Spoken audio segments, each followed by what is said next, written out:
Well, let me tell you about my grandfather Nelson. When he was only 27 years old, he saw and conversed with his father, who died on January 27th, 1891, so about 3 months after his death. Now, my grandfather kept a journal. I think it's not more than half a dozen pages long, but this is the main entry in the journal. And when Father came, he said, "Well, my son, I had a few spare minutes. I received permission to come and see you for a few minutes." "I'm very glad to see you, Father. How do you do?" "I'm feeling well, my son. How are you and Mother and the boys getting along?" "I'm well, Father. Can you see us at all times? Do you know what we are doing?" "No, my son, I cannot. I have something else to do. I have been assigned work that must be performed." "What have you been doing since you died, Father?" He looked at me and smiled. "My son, I received my commission to preach the gospel. I've been traveling together with Apostle Erastus Snow ever since I died.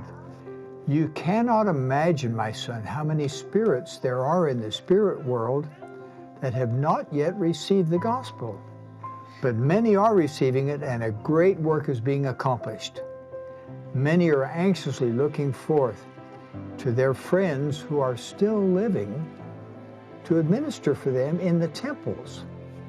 I've been very busy in preaching the gospel of Jesus Christ." "Father, is the gospel as taught by this church true?" "My son, do you see that picture pointing to a picture of the first presidency of the church hanging on the wall?" "Yes, I see it." "Well, just as sure as you see that picture, just as sure is the gospel true. The gospel of Jesus Christ has within it the power of saving every man and woman that will obey it, and in no other way can they ever obtain salvation in the kingdom of God. My son, always cling to the gospel. Be faithful to the covenant you have made with God. My son, be a good boy. Goodbye." Now, my grandfather felt this was very sacred, and he said, "I write it for the benefit of my family and friends." How precious it is that he kept that record for me, because I never knew him. He died when my father was 17, but he left me this precious record.